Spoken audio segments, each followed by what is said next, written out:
जहाँ दोस्तों आज की इस वीडियो के माध्यम से बात करेंगे राजा शंकर शाह विश्वविद्यालय जिसका पुराना नाम था छिंदवाड़ा यूनिवर्सिटी। तो दोस्तों छिंदवाड़ा यूनिवर्सिटी या हम कहें राजा शंकर शाह विश्वविद्यालय के प्राइवेट एनरोलमेंट फॉर्म भरना स्टार्ट कर दी गई हैं। एमए, एमकॉम, एमएससी में अगर आपको पीजी में एडमिशन लेना है, प्राइवेट से एडमिशन लेना है तो 2025-26 का स्टार्ट कर दिया गया है। कैसे फॉर्म अप्लाई करना है, कब से कब तक परीक्षा फॉर्म भरे जाएंगी, सारी चीज़ मैं आपको बताऊंगा वीडियो के माध्यम से। तो वीडियो को शेयर करना है सभी के साथ। तो दोस्तों सबसे पहले आपको गूगल पर आना है। गूगल पर आकर सर्च करना है दोस्तों Raja Shankar Shah university MP online.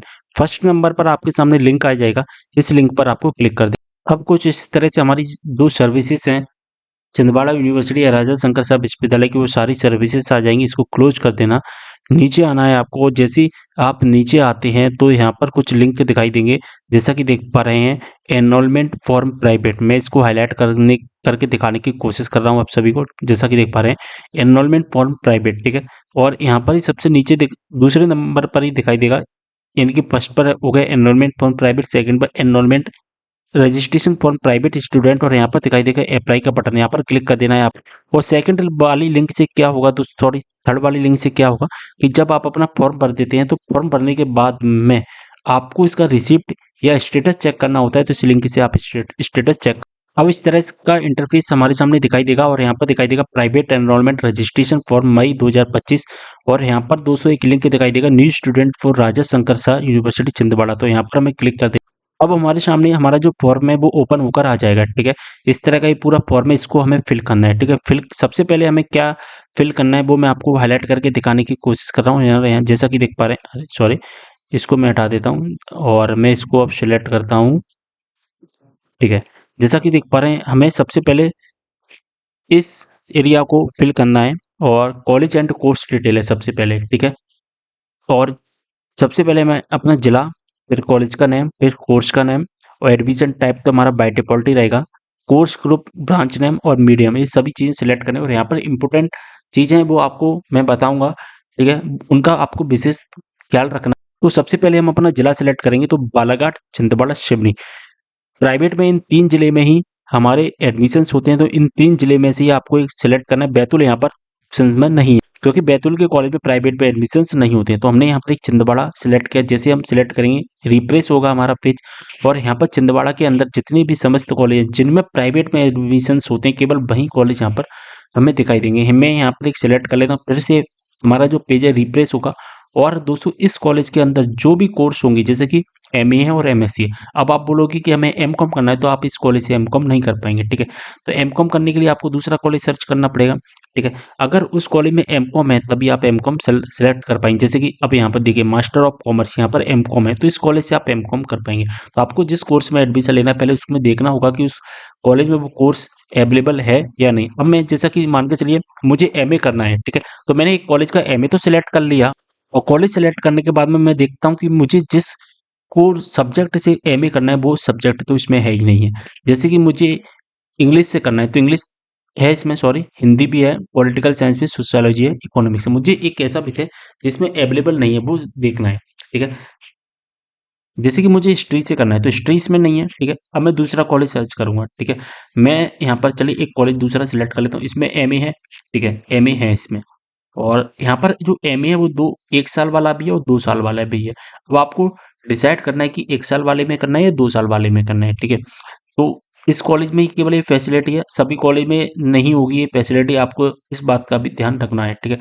अब देखिए मास्टर ऑफ आर्ट में यहाँ पर सिलेक्ट करता हूँ, ठीक है। अब जैसे ही मैंने इसको सिलेक्ट किया, अब इसमें जो विषय होंगे वो यहाँ पर देखिए हिस्ट्री आ गया ना। अभी इसमें हिस्ट्री नहीं था, तो आपको इस तरह से देखना होगा कि आप जिस कॉलेज में एडमिशन लेना चाहते हैं उस कॉलेज में उस वो विषय अवेलेबल है या नहीं, ठीक है। यही चीज़ मैं आपको समझाने की कोशिश कर रहा हूँ। प्राइवेट यहाँ पर बाय डिफ़ॉल्ट रहेगा, यहाँ पर हिंदी या इंग्लिश मीडियम जो भी है वो सिलेक्ट कर लेना, ठीक है। इसके बाद में अब आपको क्या करना है, पर्सनल डिटेल आपको अपनी फिल करनी पड़ेगी। पर्सनल डिटेल में आपको फर्स्ट नेम डालना है और यहाँ पर लास्ट नेम डालना है। अब जैसे कि मेरा नाम शुभम गुप्ता है, तो मैं यहाँ पर क्या करूँगा, यहाँ पर तो मैं शुभम को लिख दूंगा, ठीक है, इस तरह से।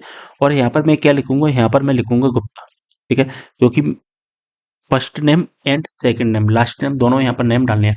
इसके बाद नेम इन हिंदी में आपको अपना जो नाम है ना वो हिंदी में डालना है, ठीक है। हिंदी में नाम डालने के लिए आपको क्या करना पड़ेगा, तो मैं क्या करूँगा, गूगल ट्रांसलेट ऊपर करूँगा, शुभम गुप्ता यहाँ पर लिखूंगा इंग्लिश में, हिंदी में शुभम गुप्ता आ जाएगा। इसको कॉपी कर लूंगा, कॉपी करने के बाद में यहाँ पर पेस्ट कर दूंगा, ठीक है। जैसा कि देख पा रहे हैं, मैंने इसको पेस्ट कर दिया। इस तरह से हमें करना है, ठीक है। बात समझ में आ गई आपको, ठीक है। चलिए आगे बढ़ते हैं। यहाँ पर डेट ऑफ बर्थ डालनी है अपनी, ठीक है। जो भी आपकी डेट ऑफ बर्थ होती है वो सिलेक्ट कर लेना, या आप मैनुअली फिल कर सकते हैं इस तरह से, ठीक है। इस तरह से भी आप फिल कर सकते हैं, ठीक है। बात समझ में आ गई, ठीक है। इसके बाद डोमिसाइल सेलेक्ट करना है। अगर आप मध्य प्रदेश के निवासी हैं तो यस, अन्यथा इसको नो करना है, ठीक है। तो हम यस करेंगे। जेंडर आपको, आपका जो भी जेंडर है, मेल फीमेल, वो डाल देना। यहाँ पर फादर्स नेम डाल देना है, मदर्स नेम डाल देना, और जो भी आपको डिटेल फिल करनी है वो 10वीं की मार्कशीट के आधार पर फिल करनी है।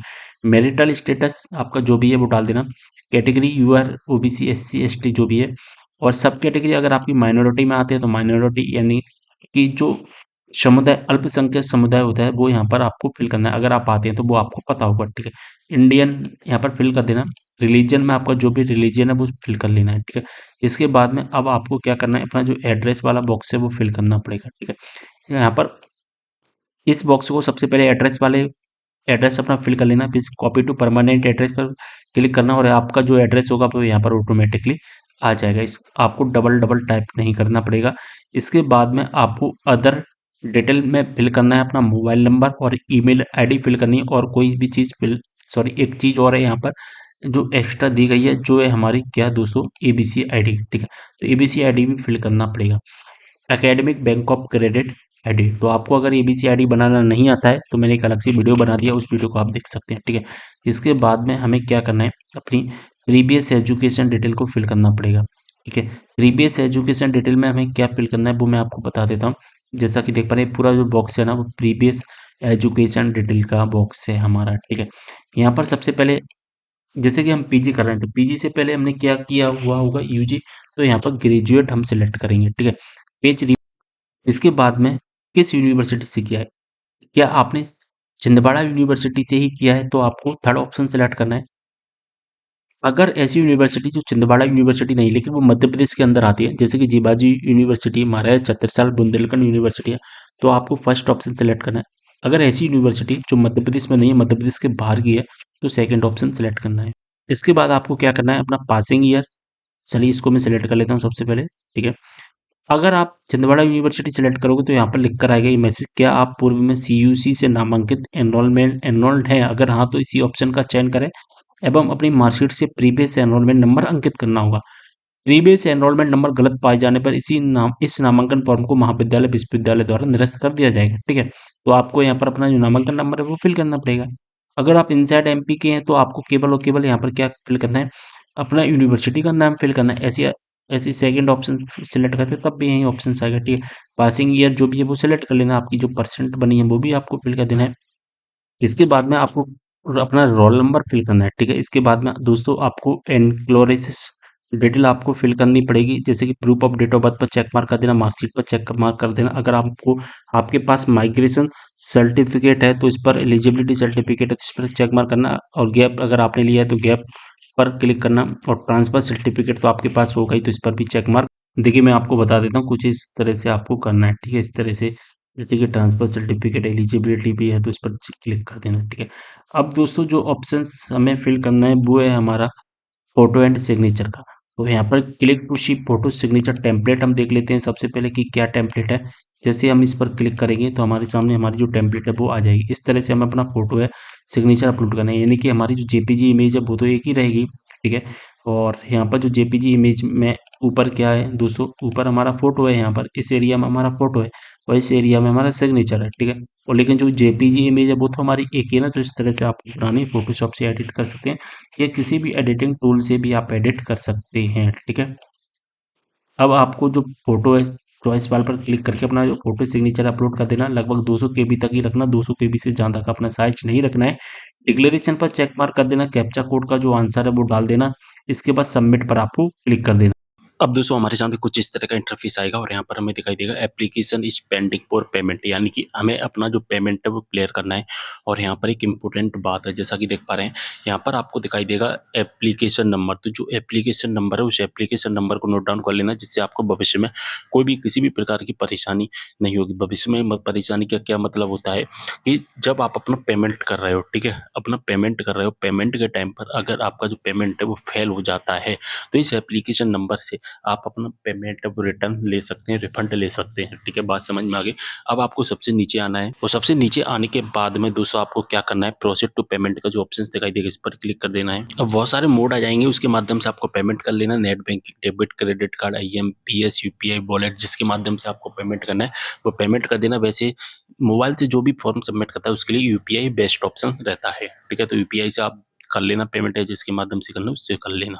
अब आपको दोस्तों इस तरह का इंटरफेस दिखाई देगा और यहाँ पर दोस्तों दिखाई देगा your application payment has been done, यानी कि हमारा जो पेमेंट है वो क्लियर हो गया। QR कोड आ जाएगा और यहाँ पर ट्रांजैक्शन ID वगैरह वो सारी चीज़ें आ जाएंगी। तो इस तरह से हमारा जो पेमेंट है वो क्लियर हो जाता है और हमारा जो फॉर्म है वो कंप्लीट सबमिट हो चुका है। अब आपको क्या करना है, इस फॉर्म का एक प्रिंट आउट निकालना है। ठीक है, क्या करना है दोस्तों, ये प्रिंट आउट निकालना है। प्रिंट आउट निकाल करके अपने कॉलेज में जाकर के जमा कर देना है। ठीक है, आपने जिस कॉलेज के लिए अप्लाई किया उस कॉलेज में जाकर के जमा करना है। ठीक है, और अपने जितने भी समस्त डॉक्यूमेंट उन समस्त डॉक्यूमेंट को भी अपने साथ में ले जाना और कॉलेज में जमा कर देना और फिर आपका जो एडमिशन है वो डन हो जाएगा, यानी कंप्लीट प्रोसेस हो जाएगी। वीडियो को शेयर करना। मिलते अगले वीडियो में एक और जानकारी के साथ, तब तक के लिए बाय।